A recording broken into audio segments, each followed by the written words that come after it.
Today on Monkey Life, newly arrived Capuchin Dino comes face to face with a new phenomenon.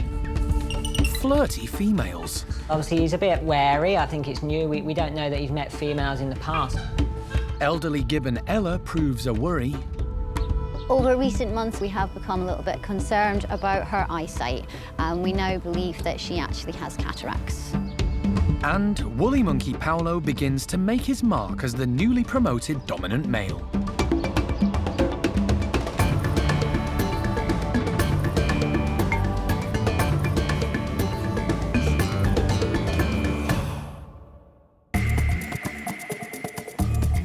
Monkey World in Dorset, buried deep in the English countryside, is the largest sanctuary of its kind on the planet. The team, led by Dr. Alison Cronin, rescue and rehabilitate abused and unwanted primates from all over the world. We've really done everything we can to make her journey as smooth as possible. The park provides a home for more than 250 monkeys and apes from 20 different species.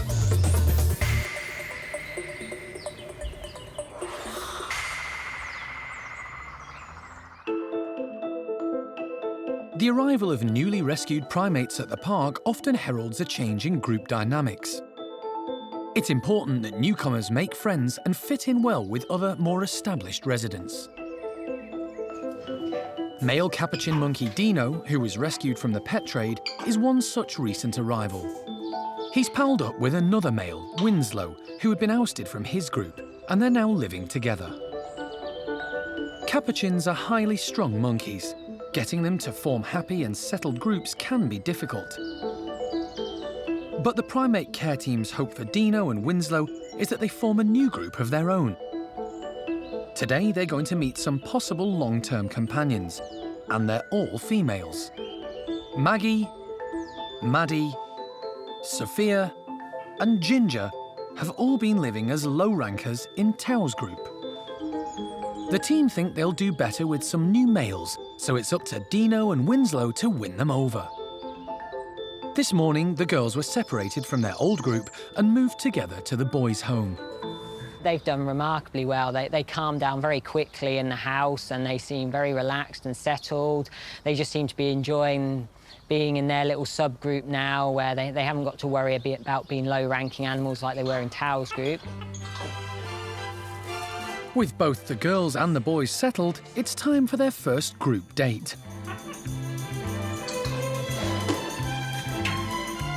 With the door open, the monkeys can mingle as they please. This is a big moment for Dino. He's never met ladies before in his life. His insecurity shows, but he holds his ground.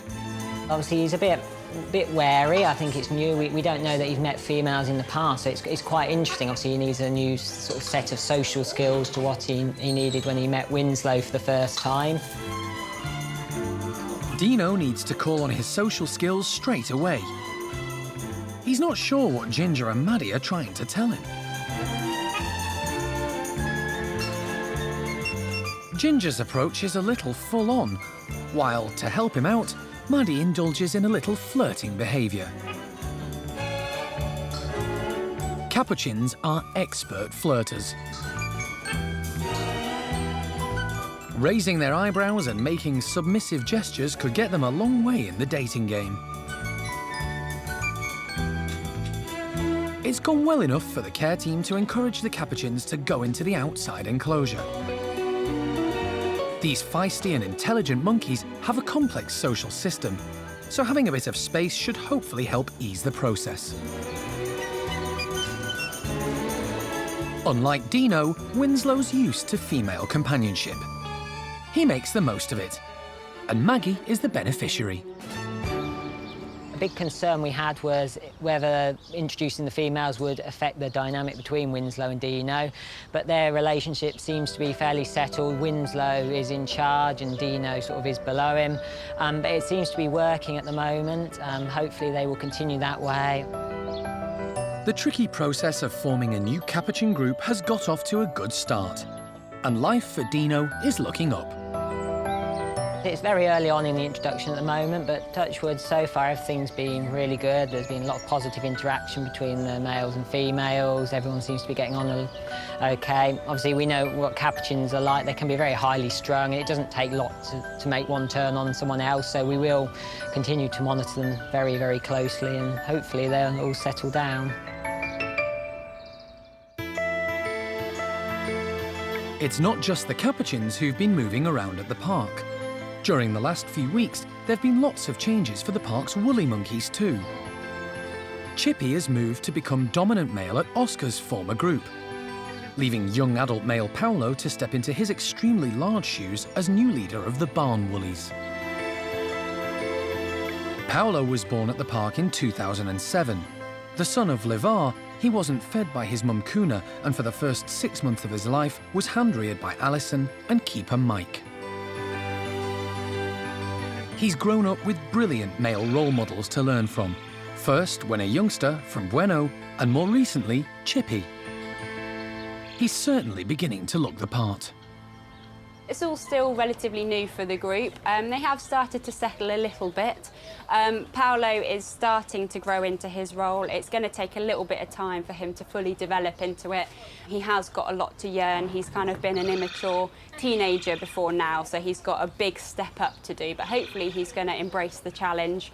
But the females are starting to adapt a little bit to life without Chippy, and we have already seen the group start to settle down a little bit more. To become a successful dominant male, Paulo will need to be a very strong and assertive character.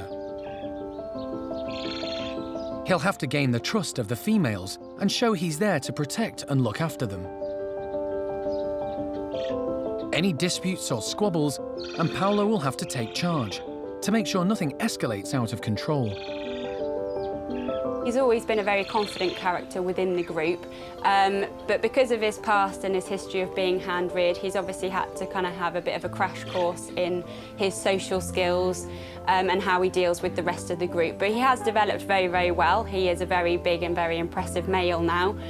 We're just hoping when he has to take this next step up to be the dominant male that he's going to kind of learn the ropes quite quickly and develop from the kind of immature teenager that he was into a full-blown, good, all-rounded dominant male that the females need.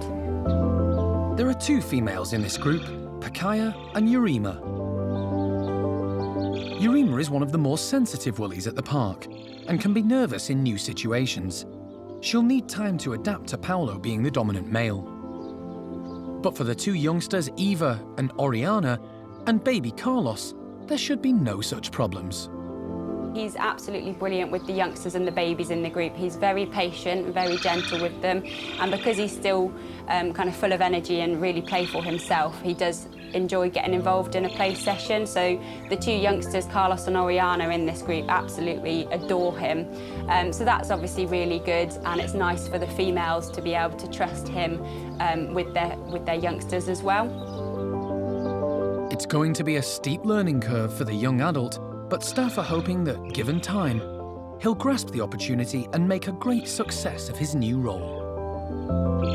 If he can get a little bit more sensible, calm down a little bit, not be quite so excitable, he can really embrace the role, be really level-headed, make a good leader, and the females will just adore him as much as they adored Chippy, and hopefully the future looks bright for them.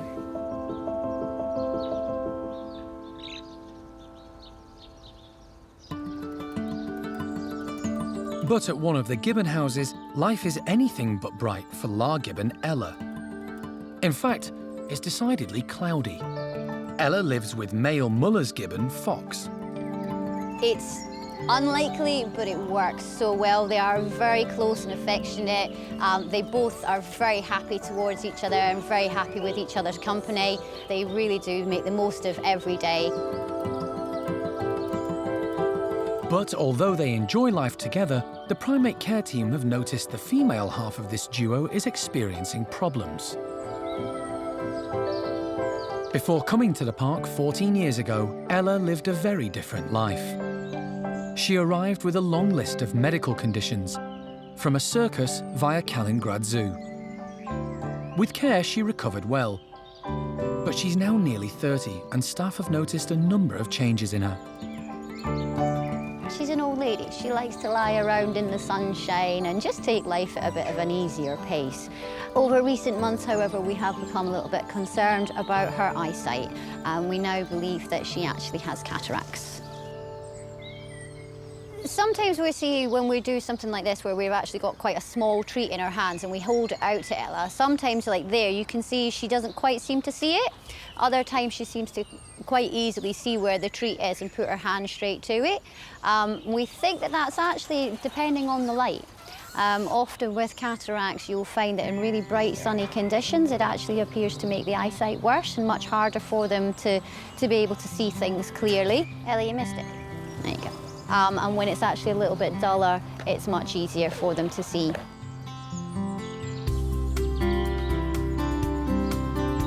Gibbons live at the very top of the tree canopy and can move with incredible speed and agility using their long limbs to travel. Their hand-eye coordination is vital to their survival. Ella's slow and careful movement is a sure sign something is wrong. She's having to look hard for her next handhold. Ella and Fox were put together after Ella's mate Nike passed away. They've both been at the park for quite some time, but they've actually only lived together for about a year and a half. And as you can see, they are the best of friends. They're also a couple of our sweetest natured gibbons. They're very sweet and affectionate towards the staff as well as towards each other. They have quite gentle personalities generally.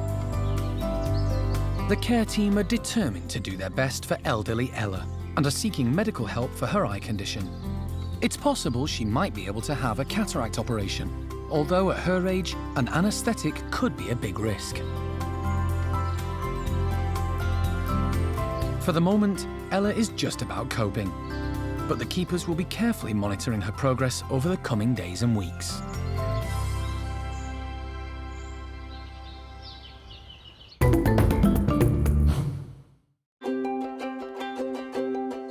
The park is home to 4 groups of chimpanzees. At the top of the park, Hananya's been in charge of his group since 2004 and has 18 chimps living with him. Over to the west, there's Paddy and his 17 chimps. Across from them, Sally has just 4 others living with her. And then, next door, are the Rowdy Bachelor Boys, a group of 15 males, where there has recently been some political manoeuvring going on. They're a little bit more boisterous, they're always very active, but they are, in all, they're quite a playful group. Chimpanzees are sociable animals and live in complex communities. There's a male hierarchy with a dominant male in charge. Since the group started, Butch, who's in his 30s, has been top dog. And with the help of the bully boy half-brothers, Buxom and Jester, he's reigned with an iron fist.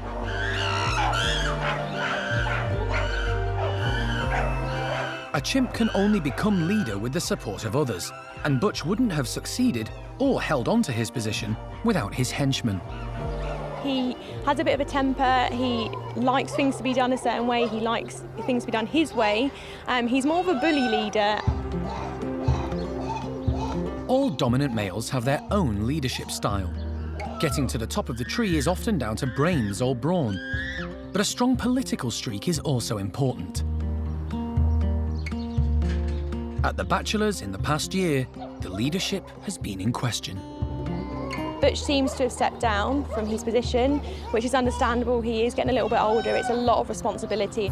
Luckily for the Bachelors, they seem to have dealt with the process really well. It's not easy being top chimp. It's a really stressful position. It's actually a position that you have to really want as a chimp in order to get that high position within the group. And it comes with lots of perks, so obviously you get good access to food, you get to choose where you nest, you basically get to pick whatever you want within the group and everyone else has to sort of accept it. But Butch has made the transition from leader to lower down the rankings well. He's still high up, but his power has waned. It's actually quite a nice, calm life for him now. We have seen him relax a lot more. I think he's got a really good life now. It's not clear who the leader is yet, or how any power struggle will play out. Recently, there have been 3 main contenders for the top job, including Butch's top lieutenants Buxom and Jester. But there is a wildcard candidate too, high-ranking Paco. Rescued from the beaches of Spain, he loves to strut his stuff and does highly impressive displays.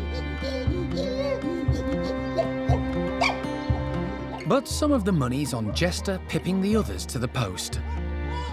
He has been known in the past for his aggression towards the other chimps, but actually when you look at him and the way he deals with situations, he seems to be dealing with them quite well. He spends time grooming with them, which as a dominant male is really important, because it's really important for him to make sure he makes friends with all the members of his group. So for him doing that, he's showing that he's really got the right mindset in order to be the dominant male in the bachelor group. Jester's transformation into a possible leader could, in part, be down to the primate care staff's proactive treatment of the ongoing skin condition he's had for some years. He suffers from a type of eczema and has recently been trained to present his body to be moisturised with a medicated cream, which seems to have made him more comfortable. Another benefit for Jester is that many chimps arrive at the park without experience of living with others. But he came from a zoo, so understands their complex social structure. But at 36, the question now is, how long could he stay in power? Sitting in the wings are Paco and Buxom, and both could be strong contenders, but at 34, Buxom is also getting on a bit. Paco, on the other hand, is in his early 20s and could be an excellent leader. But one thing is certain. In the future, a younger chimp will need to come to the fore. It's a long way off, but young Ben, who was born at the park, is shaping up well. Ben is very impressive. He's exactly how you want a future dominant male to be. He's got all the right looks on him. But for now, Jester, Buxom and Paco each need to plan their next move for political dominance at the Bachelors.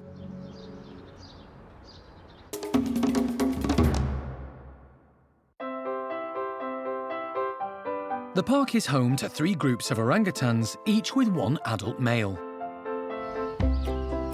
Tuan is estimated to be around 29 years old and has 4 females living with him, including Joly and Lingga, who arrived at the park as babies.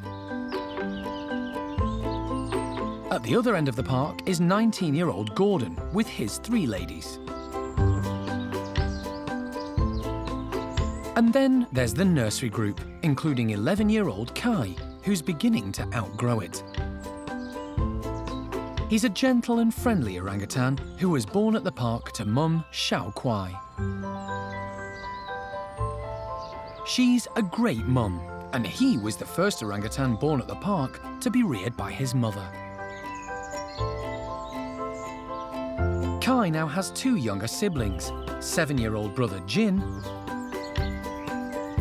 and 4-year-old adopted sister Awan.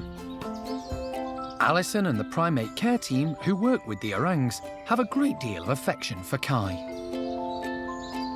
He's such a lovely nature chap. He's very friendly, he's peaceful, he's not aggressive, although he has a little bit of attitude and character, so if he's not getting what he wants, he'll let you know. He's definitely got a firm hand on things, but at the same time he's caring and understanding, so he's the perfect man, really.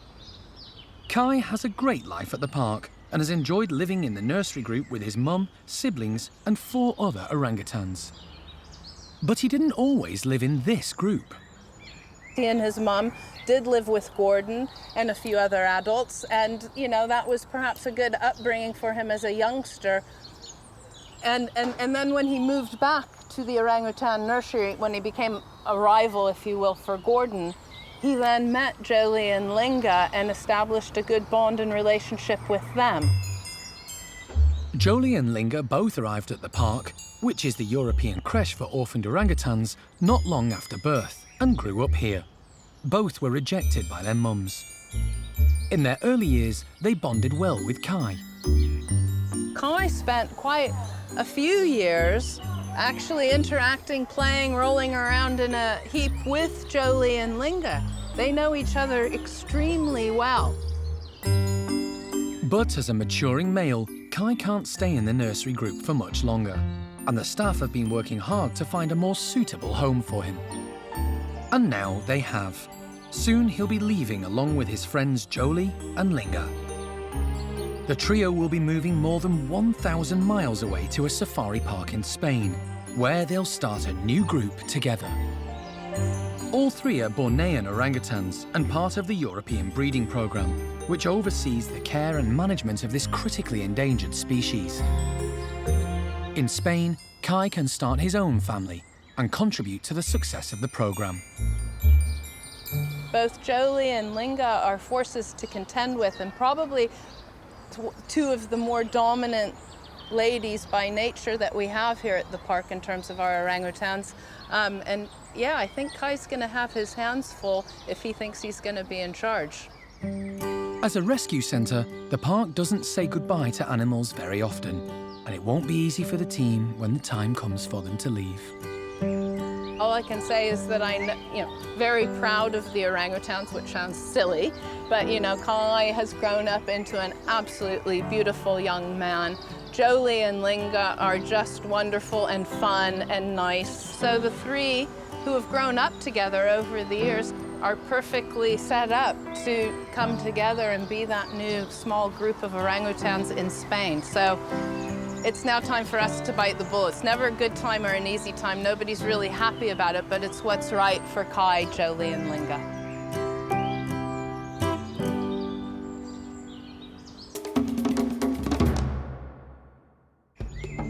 Next time on Monkey Life. Elderly Gibbon Ella's on the operating table, but can her sight be saved? So that is a very dense cataract, isn't it?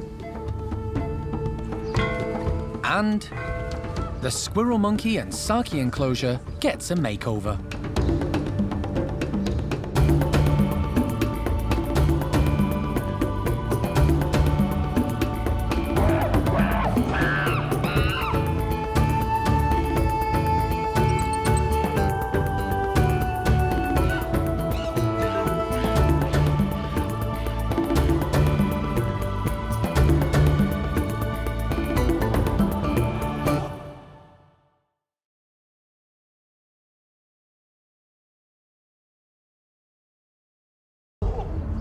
Today on Monkey Life, elderly Gibbon Ella's on the operating table, but can her sight be saved? So that is a very dense cataract, isn't it? Orangutan Kai has that boxed-in feeling. It's a really slow process. We have to work into make him comfortable getting in there and actually being in there. And the squirrel monkey and saki enclosure gets a makeover.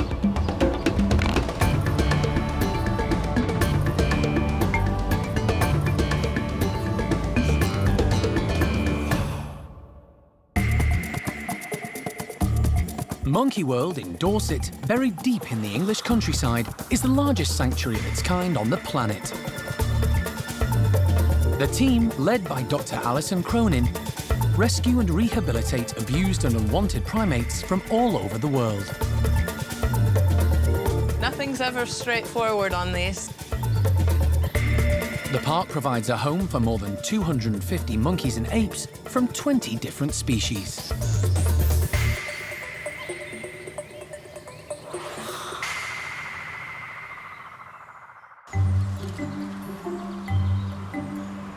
Over at the park's hospital, a big day is planned for one of Monkey World's older residents, and the medical team are getting ready. So we've decided to go ahead with Ella's eye operation for our cataracts. We've had to shut her in early this morning and make sure that she's got no breakfast and things like that in preparation for the operation. And we're just obviously a little bit of concern, a little bit of worry. She is an old lady, and of course there's always going to be issues and concerns over how the anaesthetics and things are going to go. We have put in lots of preparation, we've done lots of training with her, so hopefully that'll all take effect and work really smoothly, and that'll help in her favour today. Over recent months, staff have become increasingly concerned about Ella's eyesight. She's developed cataracts in both eyes and been moving around slowly, frequently having to pause to work out her next move. It was becoming obvious that something had to be done. And so today, human eye specialist Mr Bray and his team are going to try and give Ella back her sight and quality of life. Recently, Lindsay successfully treated a cataract on Lola, a chimp in her late 20s from Paddy's group, and he's hoping for a similar outcome with Ella. She's been anaesthetised and had drops put in both eyes to dilate her pupils, ready for the operation. Specialist wildlife vet John Lewis has been brought in to control her anaesthetic. I'm going to need Ella's head right at the top here. Yep. Everything shuffles that way. I'm going to need her head up here. Okay. Okay. Just slide the whole animal up on its heat mat, that way. It's this, it's going to drag. It's a bit hairier than most of my patients, isn't she? That's probably too high, isn't it? I think that's going to be fine. Look at that pupil. That's going to be fine. That pupil's come up again. Have you picked an eye open? Yeah, the left one. eye? Yeah. Because that one's worse, or? They're both the same, but the pupil's bigger. Okay. Lindsay will only operate on Ella's left eye in case there are any unforeseen complications. Ella has got 2 absolutely white cataracts, so Ella won't be able to see anything at all. If you were to wave your arms in front of her face, she would just about be able to pick that up. That really is all she can see. And both eyes are the same. Sometimes white cataracts like this become very hard, and then technically that does make it a bit more complicated. It's also complicated by the fact that Ella's eyes are very small compared to a human's eye. I won't really know until I start. Ella's eye needs to be kept open using a tiny instrument that's normally used for eye operations on human children, and getting it in place is tricky. We got some 6/0. Ah, there we are. It's okay. Done it. Yeah, done it. Well done. With it in position, the team are ready to start.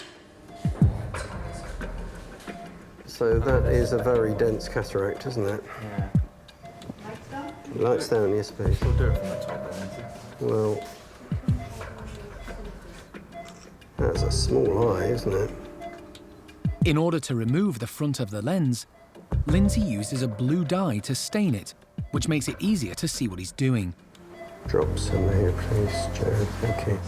It's a very difficult procedure on a smaller patient, and there are some nervous onlookers in the room. Right now, we can just stand and watch, and it's out of our hands. We've got no control, so it's kind of hard just standing around and waiting for the guys to obviously do everything, and then we'll obviously have the worrying bit of waiting for her to come round.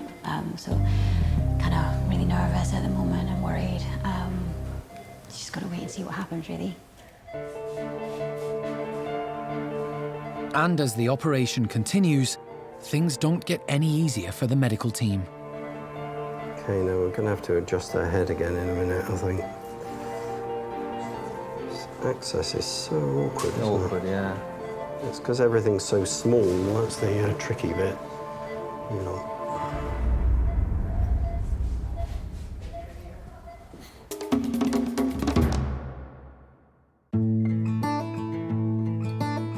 Across the park, the care team who look after the orangutans have been busy putting out treats for Hsiao-Quai's group. 2 of her youngsters, 6-year-old Jin and adopted orphan Awan, who's just 4, are discovering the joys of pomegranates and marmite. Youngster Awan, however, is at the back of the queue. Big brother Jin shows her how it's done, getting his hands and feet on as many pomegranates as he can. Awan is taken aback by his ability.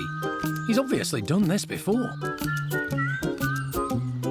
A little knowledge is a wonderful thing, and knowing where the fruit stash is hidden always helps. A quick demonstration of a top-flight marmite maneuver shows off even more skills. It's too much for Awan, who's still trying to master pomegranate pips. While Mum Hsiao-Quai is not inclined to share. Never mind, time for a quick after-breakfast play. And later, a cuddle from Mum.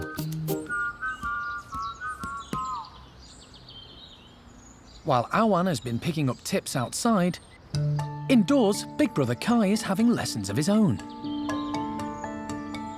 Kai is now 11 and almost grown up, and grown-up male orangs need to move on. Orangutan males cannot live in the same group when they are fully grown, so we have a problem because Kai is getting there. He's a teenager now, so soon, in maybe 2 years, maybe 4 years, maybe 5 years, he's gonna be fully grown, he's gonna be really fat, he's gonna have his cheek pads and everything, so he doesn't fit in the nursery anymore. Kai has spent his entire life here at the park and has had a great upbringing by his mum, Hsiao-Quai. He's now ready for a family of his own.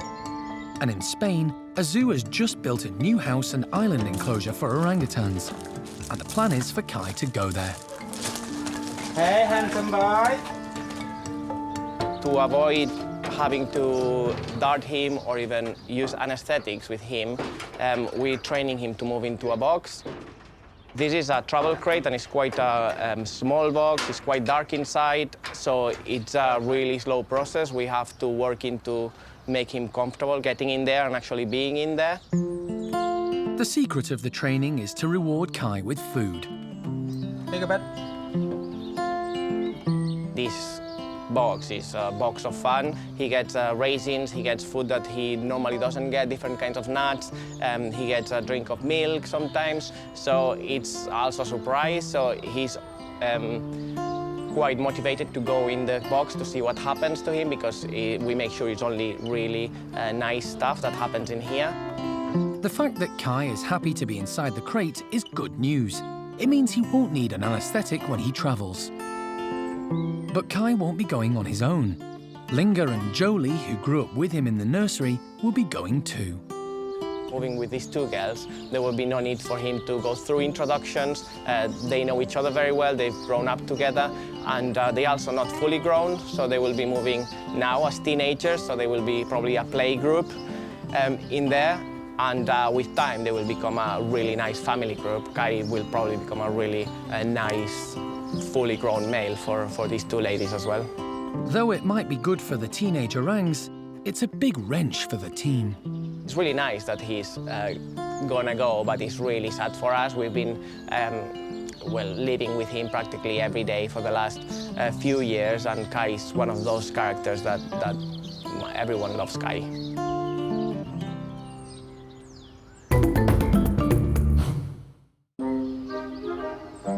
At the park's saki and squirrel monkey outdoor enclosure, things are getting rather overgrown. Some of the branches are rotting, vegetation's becoming thick, and the whole area needs a renovation. Today, there are plans for a major revamp, as it's starting to cause a few difficulties for some of the residents. Quite a lot of the guys in this group, both the squirrels and the sakis, are getting on a bit.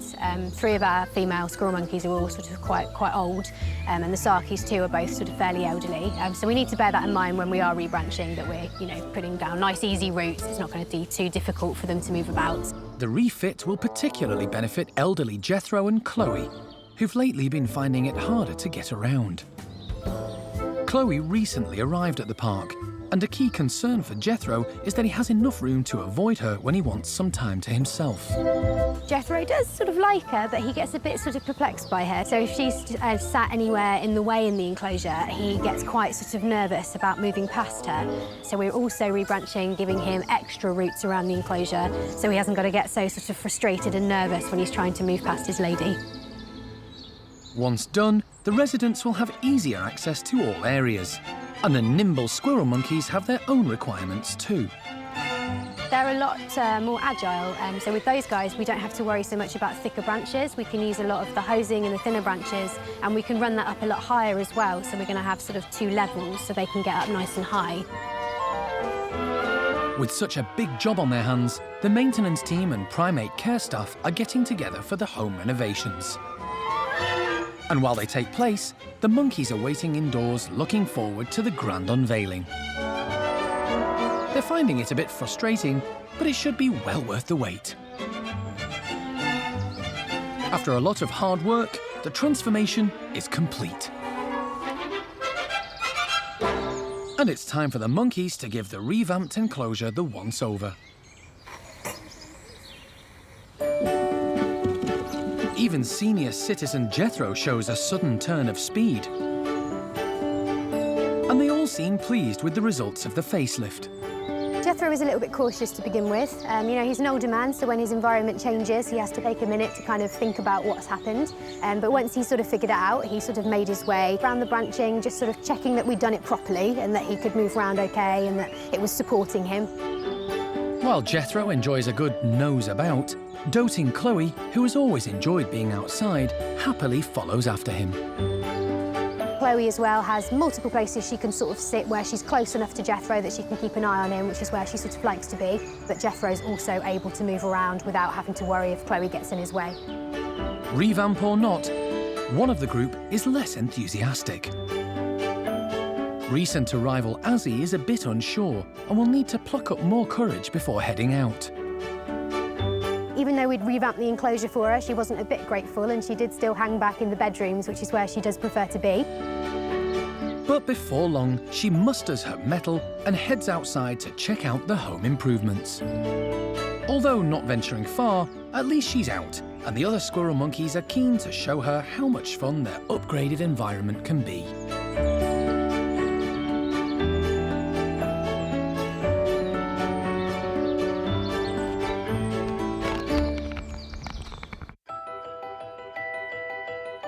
The park is home to 3 groups of woolly monkeys, each led by a dominant male. Long-standing resident Levar looks after 4 members in his family.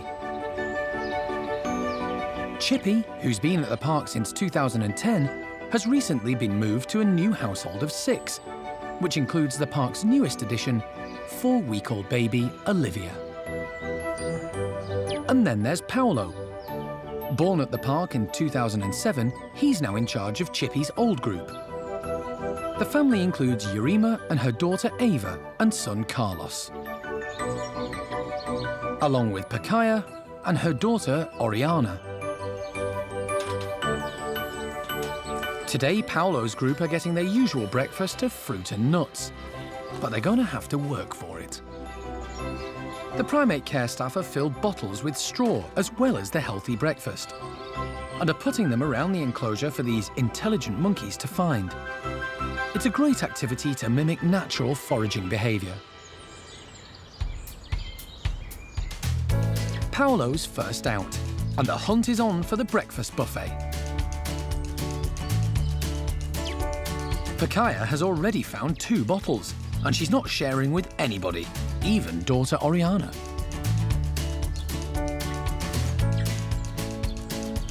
Urima, on the other hand, is slightly more generous and does allow little Carlos a small morsel to keep him happy. Pakaya has polished off the snacks from one of her bottles. But Paulo double checks just in case she's missed something.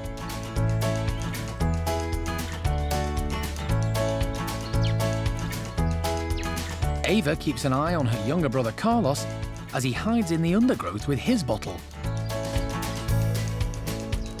And, as big sisters do, soon decides her little brother should share with her.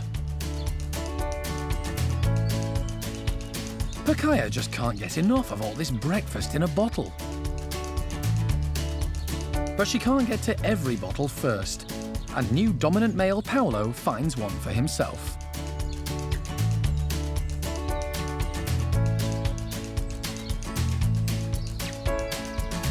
Ava opts for a discarded piece of melon. It's less fiddly.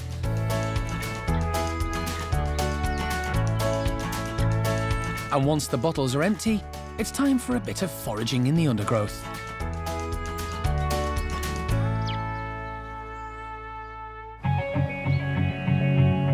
At the park's hospital, a rare and very delicate operation is being carried out on Ella, an elderly Gibbon. So that is a very dense cataract, isn't it? Human eye specialist Mr Bray has performed thousands of cataract procedures before, but never on a gibbon. Access is so awkward, isn't it? Yeah. The medical instruments that he uses on his human patients are proving to be much more difficult to use on Ella's small eye.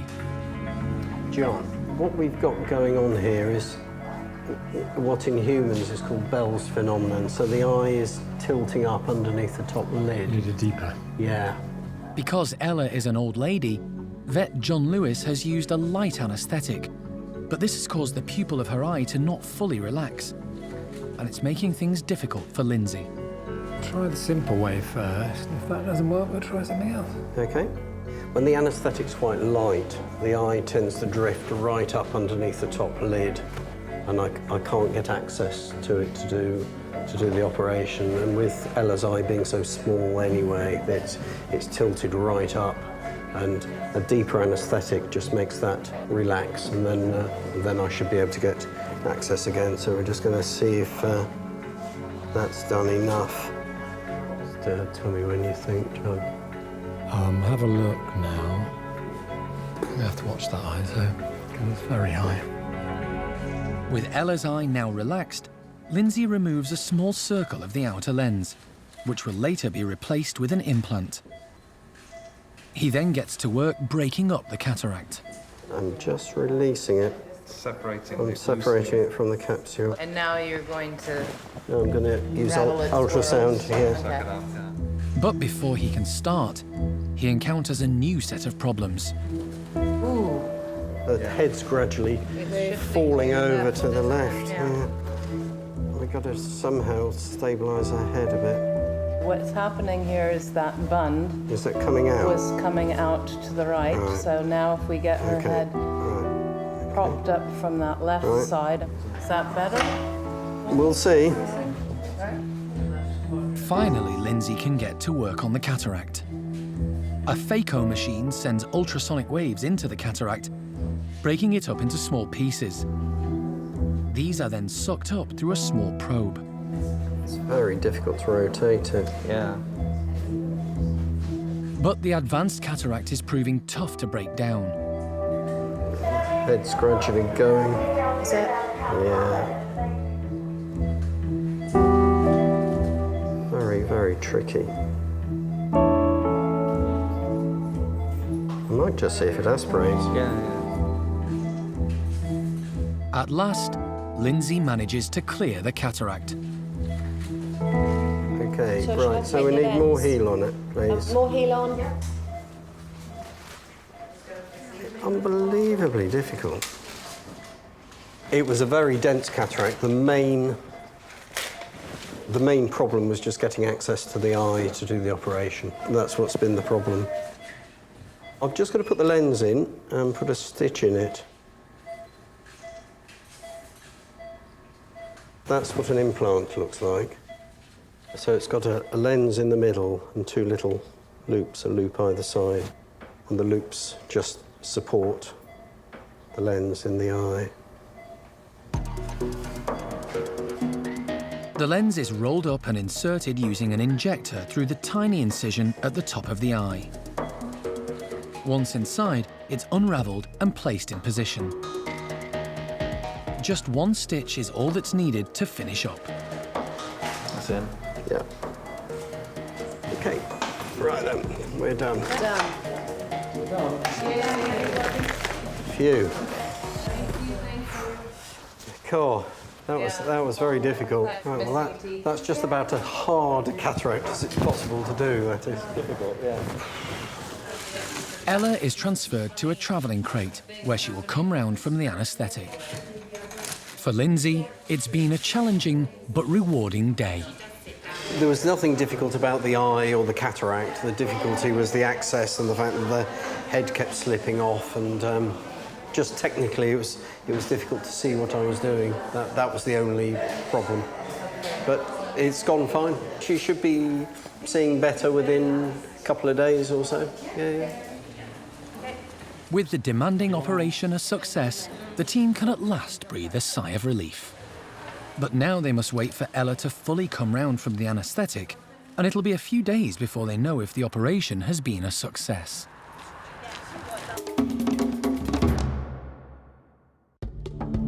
Next time on Monkey Life. The team face a difficult decision when squirrel monkey Samantha undergoes an operation. If it's operable, in other words, I can remove it, we'll do it. But I very, very much doubt it. And it's all gone bananas at the Capuchins.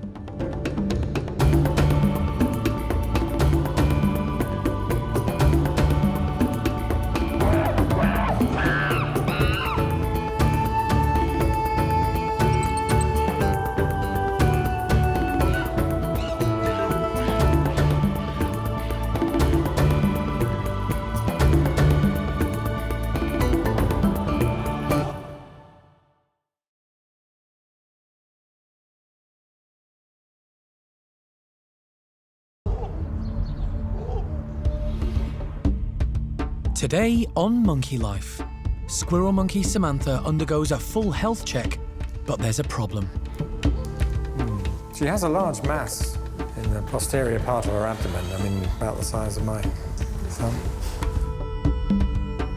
Over at the Orangs, it's all change.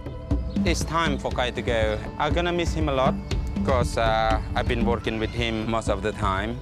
He is growing up and the nurseries is not the place for him. And it's gone bananas at the Capuchins.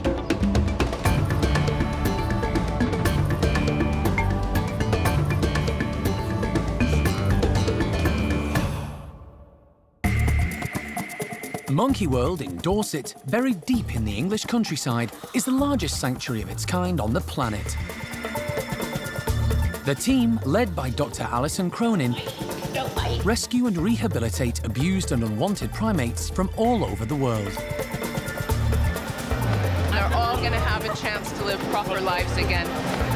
Perfect. The park provides a home for more than 250 monkeys and apes from 20 different species.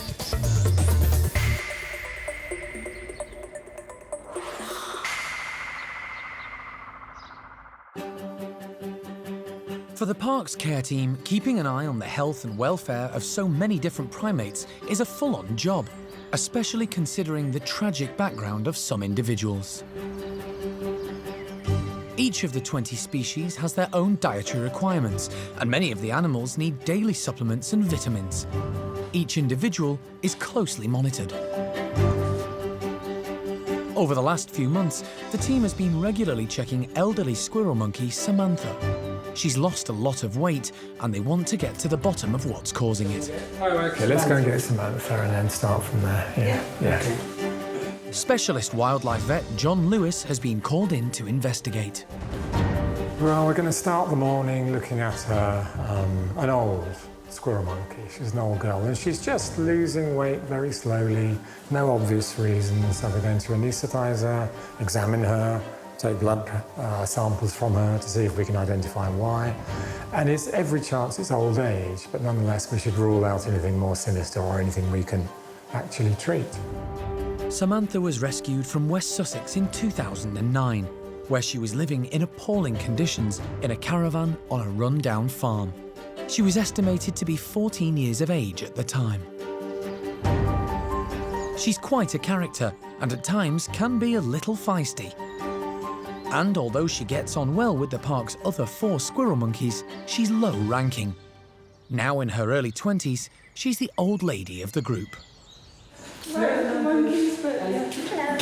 Samantha's been brought from her enclosure to the park's hospital so John can examine her.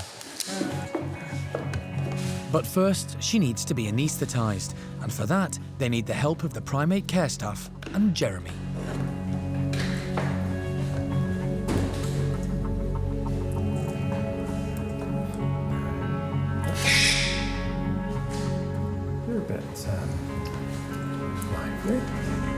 Once John manages to gently apply the mask, it doesn't take long for the anaesthetic to take effect. Now he can do a general all-over examination, first looking at her teeth, in case their condition is a contributing factor to Samantha's weight loss. She has got stumps, but a large number of her teeth are exactly that. Stumps. That's just what, long-term wear and tear. Next, John looks at Samantha's stomach, and what he finds is worrying. She has a large mass in the posterior part of her abdomen, I mean, about the size of my thumb. We will need an X-ray. And we're going to need the X-ray fairly soon. We'll just keep a rather careful eye on her at the moment because she's an old girl. Let's put her on the plate. An X-ray is the least intrusive way to assess the sinister lump in Samantha's abdomen, which John is beginning to suspect could be serious. See, I don't think that's constipation or any other explanation I can think of. The X-ray confirms John's worst fears. We may need a chat with Alison. We may need a chat with Alison. Yeah. It's obvious from the X-ray that she has a large mass in her lower abdomen that looks very much like a tumour. John needs to discuss the options with Alison, the park's director. Well, I can open her up and look and confirm what I think, but I think that's quite an extensive tumour. All right, cheers, Alison. The only way to confirm exactly what the lump is and how serious it might be is for John to operate and see it for himself. If it's operable, in other words, I can remove it, we'll do it. But I very, very much doubt it. All right? Okay, so if we can get her ready for laparoscopy. Things aren't looking good. The next few minutes are going to be crucial for Samantha.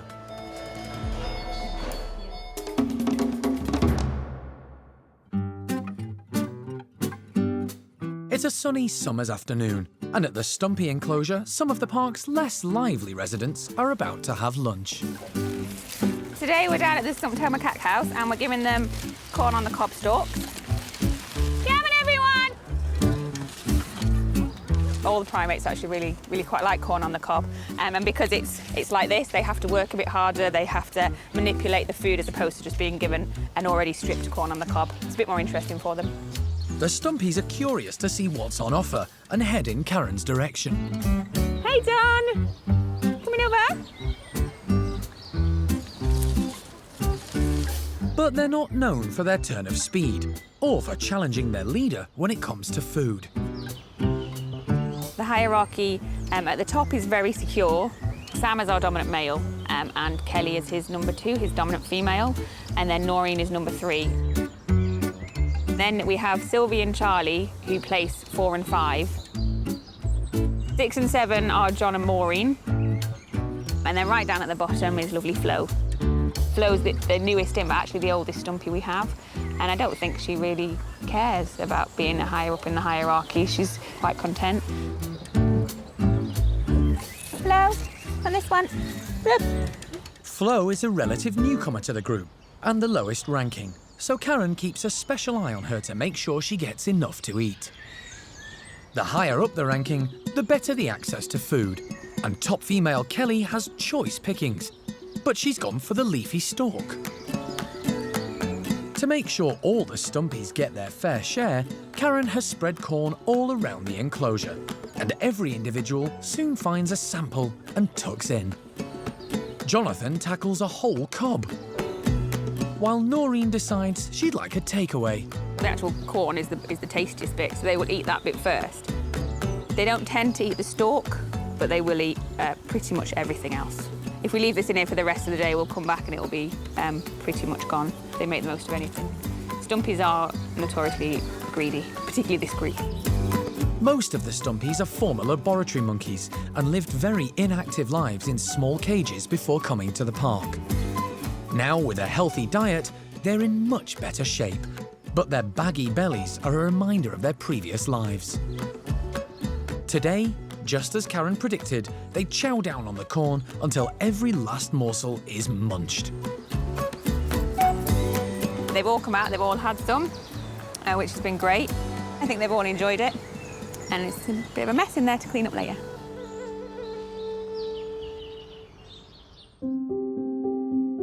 At the Gibbon house, it's been 48 hours since elderly La Gibbon Ella underwent cataract surgery on her left eye. In that time, she's been kept indoors in a darkened room, away from the sun and bright lights, giving her eye the chance to recover.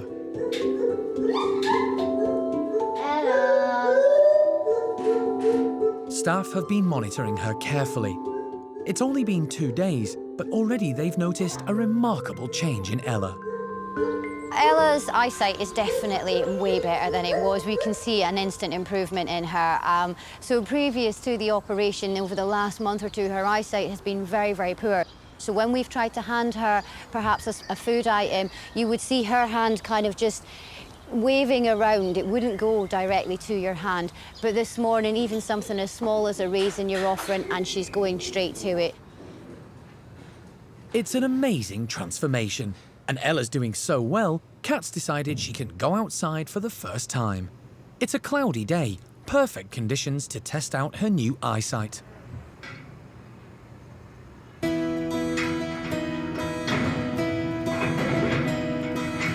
And Ella doesn't need a second invitation. She's straight out. At first, she seems a bit overawed by her surroundings, which, given how bad her sight was, may seem totally new to her. But she's soon moving with renewed confidence. Her housemate, the younger and more nimble Muller's Gibbon, Fox, isn't sure what to make of his friend, now travelling freely along the hoses.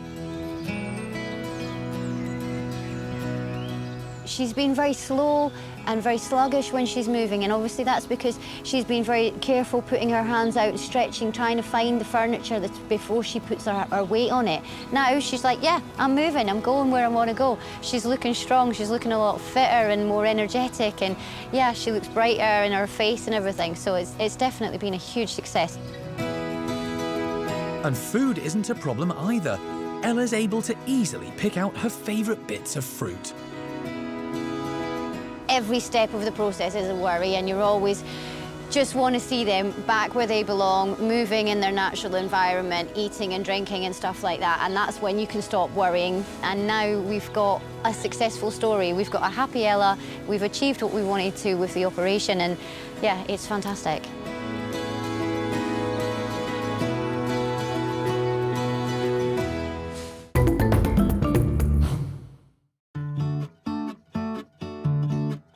Some of the primate care team are on their way to deliver an unusual treat to the Orang nursery. They've got arms full of browse and buckets of jackfruit to distribute around the enclosure. Jackfruit is the largest tree-borne fruit in the world, and wild orangutans would regularly find it in their forest home. It's one of their favourite foods. To make life more interesting, the care team are concealing the chopped-up fruit. This helps encourage natural climbing behaviour and keeps the park's orangs active. If you scatter it everywhere like that, they're just so excited. They will climbing around from pole to pole, and then, oh, gonna eat browse first, and then they didn't realize that they find jackfruit, and then they're gonna look around. Oh, is there another jackfruit there? They just try to make it like they are actually foraging. With everything in place, the orangutans head out. Hsiao-Quai and her 3 offspring, Kai, Jin and Awan, go straight to the mouth-watering delights. Mum Hsiao-Quai is loving the exotic fruit.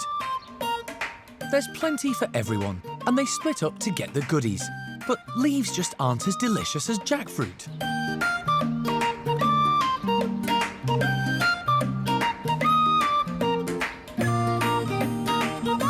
Kai finds a tucked-away piece.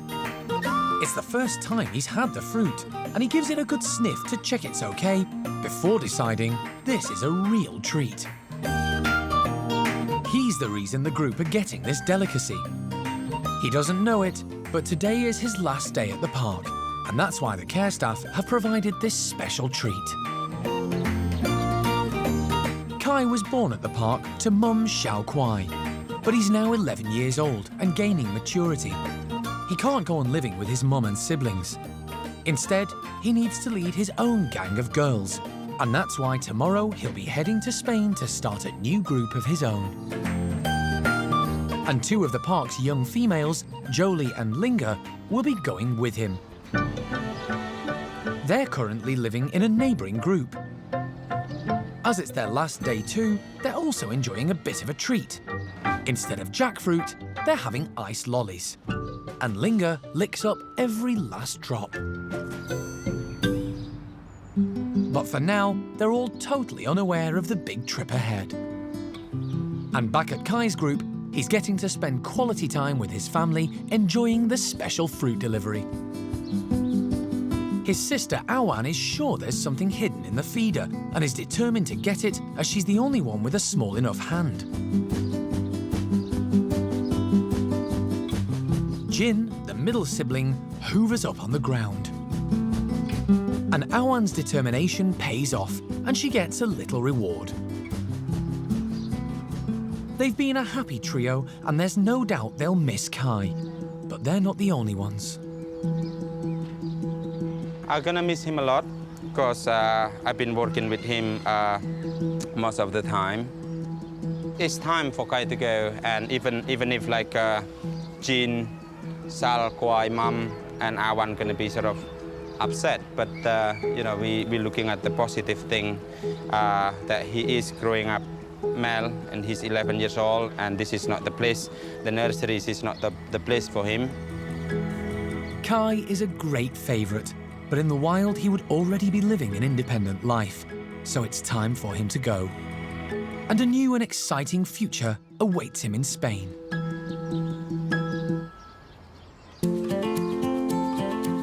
It's going to be an interesting day for the park's newly formed group of capuchins. Recent arrival Dino, a male in his 20s, was rescued from the UK pet trade, and he's already been introduced to another male, Winslow, who'd been ousted from his previous troop, as well as 4 low-ranking females from a much larger group. To keep these intelligent monkeys engaged, today the care team have got some unusual treats. We thought we'd put in some toys that we got donated. They're in the shape of a banana. We've actually put banana inside it. So we're going to put this out in their outside enclosure. We're going to hide them all around. It's a bit bonkers, really. Be interesting to see how they react, if they think it's unusual or if they think it's really good. As well as the bananas, the capuchins are getting treats they're more familiar with. Red rubber feeders with food hidden inside, which means they'll have to work for their meal today. They're also full of banana. And there's maize, donated by a local farmer. With everything in place, the capuchins emerge one by one. Sophia heads straight for the maize stalks, while Winslow finds a Kong. Newcomer Dino checks it out. He hasn't seen one of these before. Corn on the cob is proving to be popular. At least they know what it is. They're a bit confused by the yellow toys. It's all gone bananas. It took them a little bit of time to figure out what to do with them and how to get into them. But once they did, they seem to have really enjoyed it. Capuchins are smart problem solvers, and they also learn new things from each other. Before arriving at the park, Dino had only ever lived with 2 male capuchins, so being with 5 other monkeys, including ladies, has been a big step for him, and he has a lot to learn. As they started to settle, we saw that Winslow was getting his confidence, so he appears now to be very definitely the more dominant of the 2. The boys have worked out their positions in the hierarchy, and the 4 girls must do the same. We've got Ginger, Sophia, Maggie, and Maddie. We think Ginger is probably the most dominant of the 4, but again, that could change. It is still early days, but so far, Winslow seems very taken with her. She seems very taken with him, which is giving her the slight edge over the other 3 at the moment. Developing a close relationship with the dominant male is a clever tactic from Ginger, and Winslow's experience is showing. He spends time with each of the girls. He makes sure he grooms all of them, and they all spend time with him, grooming him as well. Winslow is used to being in a mixed-sex group, but this is a very new environment for Dino. Because Dino hasn't been around females very often, he does get excited. He has tried to interact with them, but they seem more focused on Winslow and seem to prefer him, although they do spend some time flirting together. Given time, Dino will get used to being surrounded by the girls, and the group should settle down. They're not fully established yet. It's still very early days, so we will be keeping an eye on them. But so far, we think they're starting to settle into a nice, comfortable life up here. At the park's hospital, it's a critical time for elderly squirrel monkey Samantha. Specialist wildlife vet John Lewis was called in to give her a full health check and try and identify the cause of the weight loss she's been experiencing for the last few months. She has a large mass. An examination, followed by an X-ray, revealed a large lump in her lower abdomen. John's pretty sure it's a tumour. Not unexpected. Animals losing weight like that, yes, that can be a result of just old age or something slowly progressive like a tumour. John has consulted with park director Alison and they've agreed he should operate to see if he can save Samantha's life. Wow. Oh, there's the mass.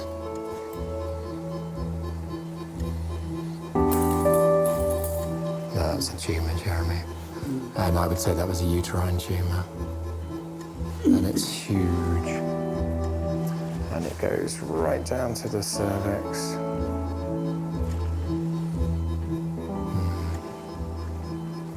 And beyond. I think we should put it down. The tumour is so large, it's inoperable. John is left with very little choice. It's probably originating in the uterus, but it's going so far back and involving other tissues that it's not a surgical proposition. Or if we chop half of it out, it'll just come back and you're going to have to put it through a lot of surgical discomfort, follow-up discomfort, and then have the tumour regrow. That's not good welfare in our opinion. Not good. With surgery not a realistic option, the kindest and most humane thing to do is put Samantha to sleep. It's not an easy decision, and it's hard for the care team. Obviously, it's really emotional. As somebody that's worked with her for quite a while now, I've spent a lot of time with her, kind of realising that there was going to be nothing more that we could do and that we were going to lose her it's really upsetting, because obviously you love your animals that you work with and you don't want anything to happen to them. It's heartbreaking when it happens. There was nothing more we could have done for her, and at the end of the day, at least she's out of pain now.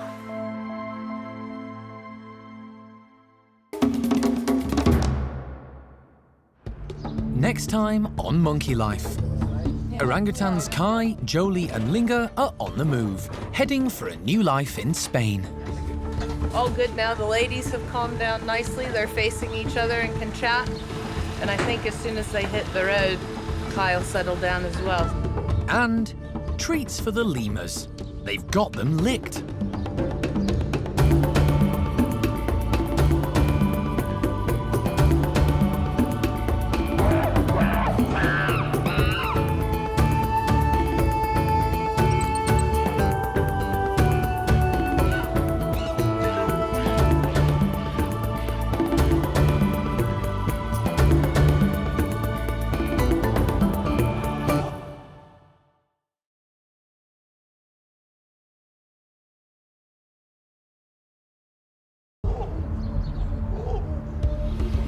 Today on Monkey Life, it's a sad farewell to Kai, Lingga and Joly as they head for a new life in Spain. Obviously, not many primates ever leave monkey world. To send off 3 orangutans is very hard. It's a sad and a good day. And the lemurs have to work for their lunch. Calories that they are eating, they're kind of being offset by being more active and having to move around more. Plus, Hananya's chimps come up with novel ways to solve a puzzle.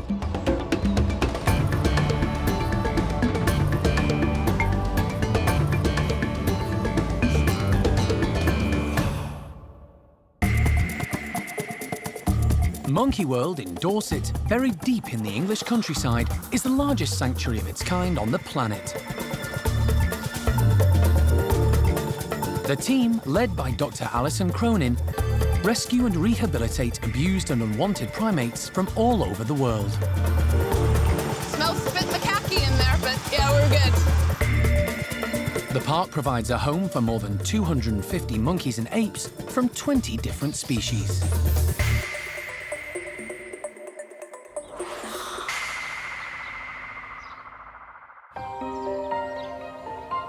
It's an early start for the primate care team on what promises to be an emotional day. 3 of the park's teenage orangutans are moving to pastures new. Hsiao-Quai, who was born here along with Joly and Lingga, are time to graduate and start their own adult group. And fantastic brand new home for them in Alicante in Spain. So today it's a big journey, 24-hour drive effectively to get them to Spain, and Jeremy's gonna go with them the whole way and babysit them and make sure they're okay. So really pleased that we've been able to bring Joly and Lingga on as orphans. They were adopted here, they've grown up here. But a sad day too.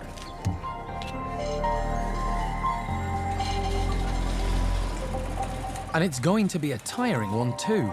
They need to be put into travelling crates in order to make the more than 1,000-mile journey to their new custom-built home at a zoo in southeast Spain. Hands and back. For the last couple of months, 11-year-old Kai has been given crate training lessons, and the team are confident that he'll go in on his own. But the 2 girls, Joly and Lingga, also 11, will need to be anaesthetised before going into their crates. Darts, I'm hoping we won't need. Specialist wildlife vet John Lewis is on hand to help make the whole move go as smoothly as possible. They've had a pre-med to just calm them down, which makes the anaesthesia easy, or easier, shall we say, and in theory, the staff can hand inject them with the anaesthetic drugs, so there's no darting involved. It's not high-risk anaesthesia, but it's still an anaesthetic. So there's always a chance of a problem. Again, unlikely, but not impossible. Both Joly and Lingga have been isolated in their bedrooms, and with the pre-med taking effect, Kate is going to anaesthetise Joly first. Stick with that. Okay. This is where months and months of training by the primate care team comes into its own. What are you doing? Before attempting to inject Joly, Kate runs through some of the training exercises they've been practicing for weeks. It helps to reassure and gain her trust.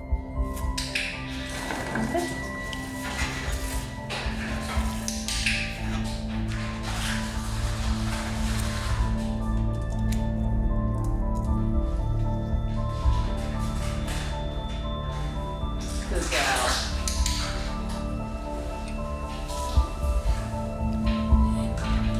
Yep.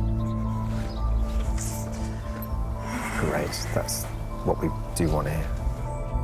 It's now a waiting game while the anaesthetic takes effect. Joly first. She's in the bottom bit of tunnel. And it only takes 8 minutes before John is happy that it's safe to move Joly from the bedroom to her travelling crate. Just watch her breathing for me. Don't try and stimulate her. The sooner we can get her reversed, the better. Before the team turn their attention to the next female, Lingga, it's important that Joly shows signs of coming round from her anaesthetic. If you're going to get a problem with an anaesthetised animal, you don't want to have 2 animals anaesthetised, and therefore all your attention goes on the one with the problem, and your attention comes away from the one which looks okay, but that could also have a problem. Then you end up with 2 problems. It's unlikely, it's very unlikely, but I'd like to know that this one, through the anaesthetic, recovering as we'd anticipated, and then I can focus on the other one with more certainty that we haven't got a problem with the first one, put it that way. You've been a really good girl. With Joly coming around, the reality of the move is drawing closer.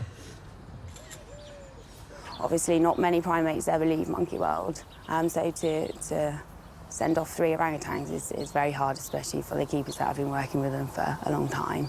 So it's a sad and a good day. Okay, ready to go.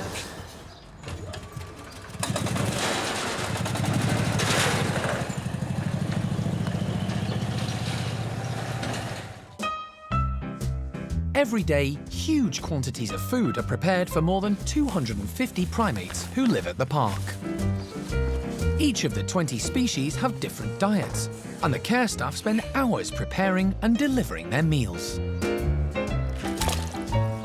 They also like to come up with fun ideas for mealtimes. Hananya's troop recently suffered the sad loss of Tico, their second in command. They've been a bit subdued, so today the care team want to cheer them up. This is just a little puzzle feeder for the chimps here at Hananya's group. Idea being, it's just to make it a bit more challenging for them getting their dinner. It's something they can manipulate with their hands, really figure out how they've got to be able to get at the food. And it's a nice little treat for them inside, something they don't get every day, like the cereals and the monkey nuts as well. So, yeah, all in all, should be a nice little treat for them. The chimps have been lazing around in the afternoon sun, but it doesn't take much for them to spot something's afoot. Hananya's the boss of this group, and when there's something new on offer, both the chimps and the staff know he'll be first in line.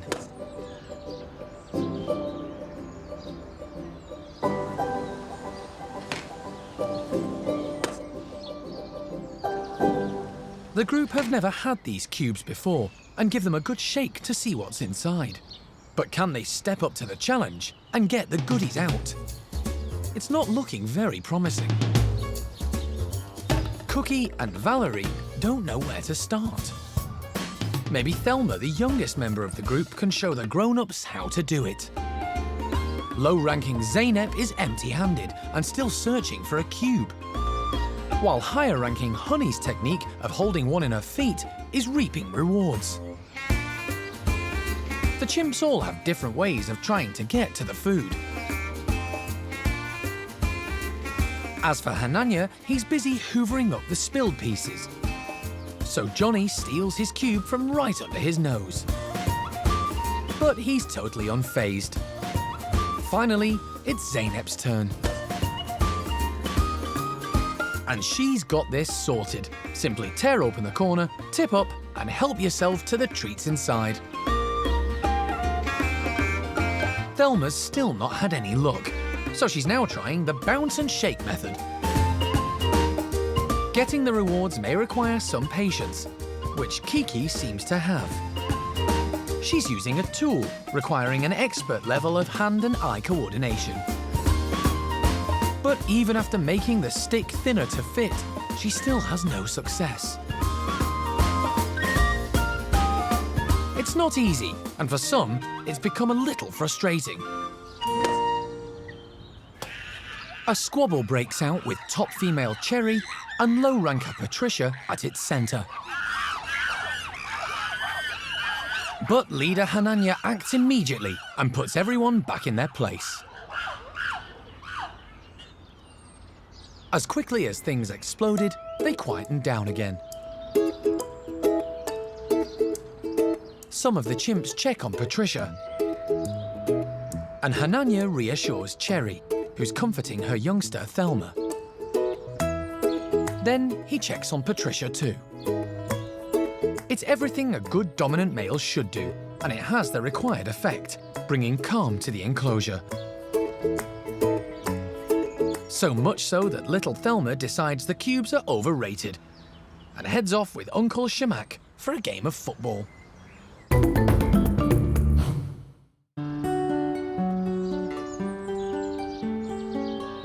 The chimps aren't the only ones who enjoy a food challenge. It's a warm day at the park, and at the ring-tailed lemur enclosure, Karen from the primate care team is delivering a treat to keep them cool. So we're giving the lemurs some frozen treats. We've got frozen raspberries, pine cones stuffed with banana. They've been in the freezer, all frozen up, and then ice lollies as well.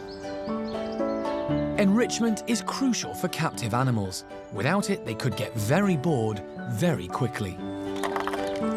The pine cones, we've filled them full of bananas, like we've done today, or raisins or seeds, and it just requires a little bit more work to get the food out than it would be if we just gave them a piece of banana. It's a bit more interesting for them. There are 10 ring-tailed lemurs to keep happy and active, 2 females and 8 males. In lemur society, females are dominant, and in this group, the leader is Fennel.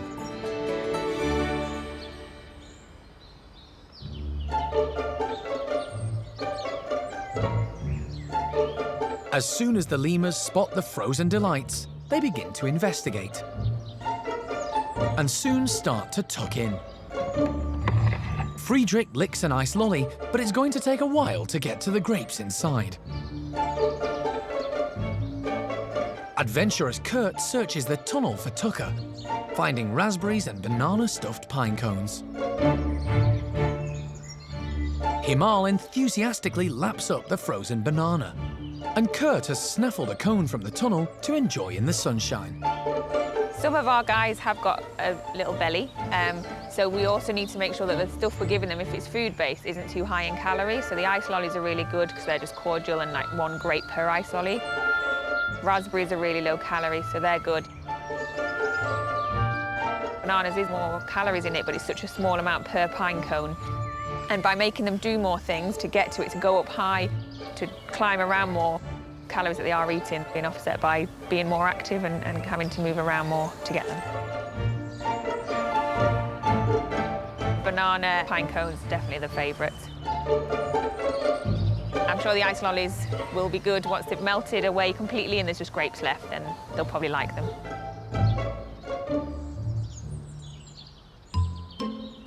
The newest members of the group are Kurt and Friedrich. They're twin brothers who arrived from a zoo in Austria 2 years ago. Aged 4, they're young compared to the rest of the group. The young boys are a lot more active, they're a lot more energetic, and that has kind of made the rest of the group be a bit more energetic and a bit more active as well. So yeah, it's certainly been a positive for them. Sometimes when it's such a settled group, it can get quite mundane, but this has really shaken things up a bit in Malagasy. Kurt is loving this self-service buffet, while leader Fennel prefers waitress service. Kaya sneakily has a look in Karen's food box, just in case there's anything left.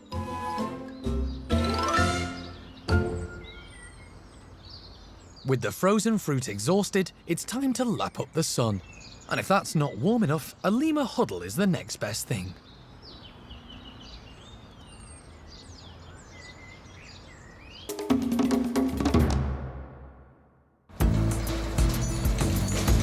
Joly, the first of 3 orangutans leaving the park today, has come round from her anaesthetic and is in her travelling crate, ready for the long journey south. Along with her friends, female Lingga and young adult male Kai, she'll be heading by road to a new home at a zoo, just outside Alicante in Spain. They've got a long journey once they obviously wake up in the box, but they've had a pre-med, so hopefully they'll be a little bit groggy for a while and maybe sleep some of the beginning part of the journey. And then obviously getting there, they have lived all together before, so it will be a case of reuniting everyone together once they get to the new house, which will be exciting for them and for Kai as well to have 2 new ladies.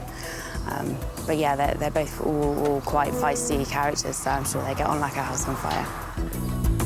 With Joly safely on board, the team turn their attention to the second female in the trio, Lingga. You feel confident, James? Yes, I do. Go for it. Like Joly, she'll hopefully be anaesthetised by hand by one of the primate care team.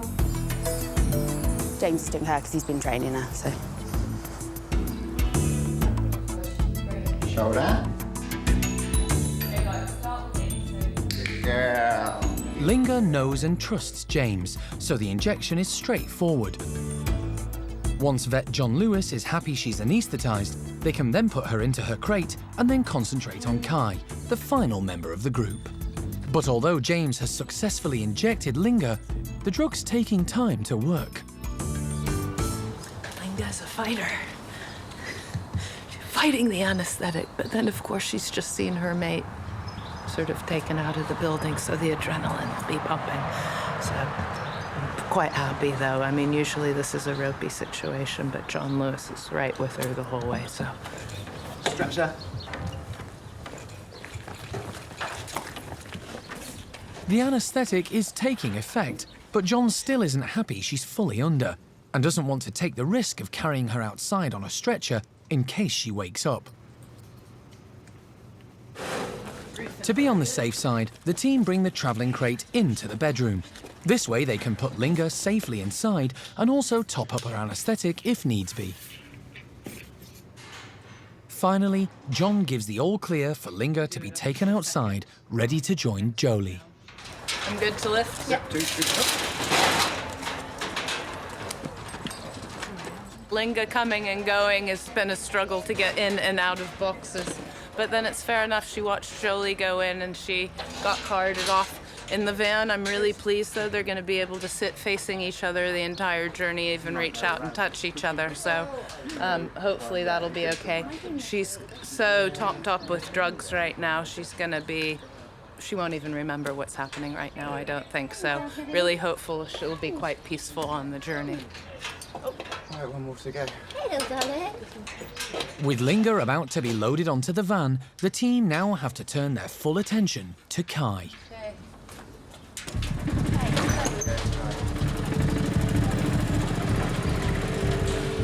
Unlike the other two, Kai won't have to be anaesthetised.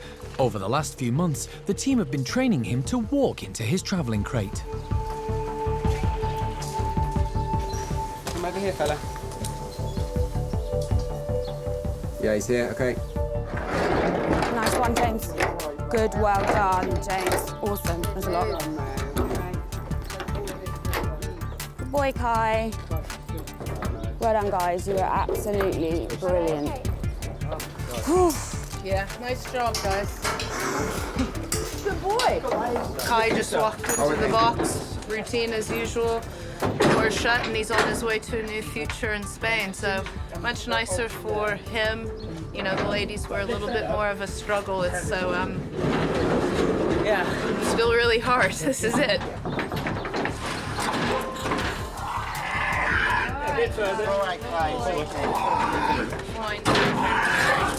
But Kai isn't happy, and he lets the team know it. Get this bolt in.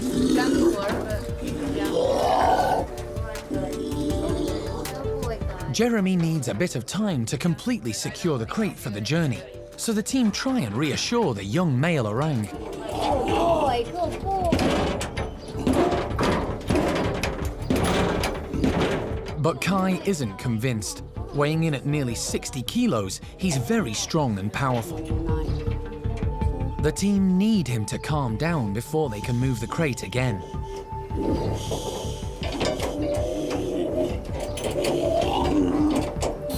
And there are some concerned faces as Jeremy does the final touches.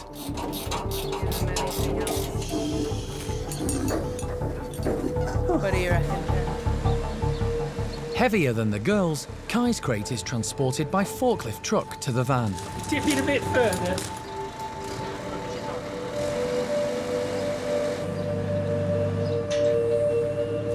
Yeah, all three are in. It's a big relief. Managed to do it all pretty well. It's a bit touch and go with Lingga at times, but the whole crating process with Kai, which we've been planning on doing for quite a while, went perfectly, so we're really happy about that. Hi. Hi. Oh, good boy. Good boy. He's all right. With a long journey ahead, Jeremy gives Kai a sedative to keep him relaxed and calm. Nice. Do this for you. Good boy. Good boy. Lovely. Well done. Good boy. Good lad. I think we're about there. Kai's had a bit of extra sort of tranquilizer just to take him down a little bit because he walked in the box. He was quite sort of agitated when the door was shut, but all good now. The ladies have calmed down nicely. They're facing each other and can chat.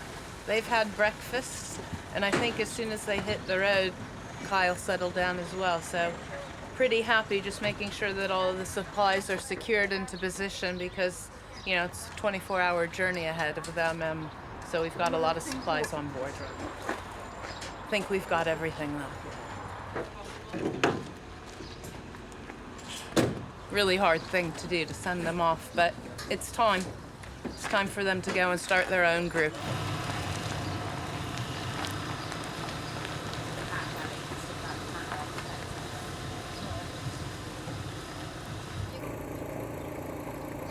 It's a really nice, brand new orangutan place in Spain, so they'll have nice warm weather and should have a really nice time together. So I'm pleased for them, but at the same time waving goodbye is really, really hard. The journey ahead is nearly 1,500 miles and more than 24 hours.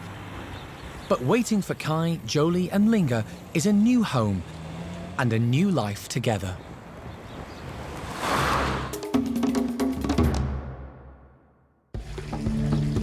Next time on Monkey Life. She can get her arms through there, so be careful, she can be grabby. New beginnings for the orangutans as they reach their destination. He's a good boy. But what will they make of the new neighbours?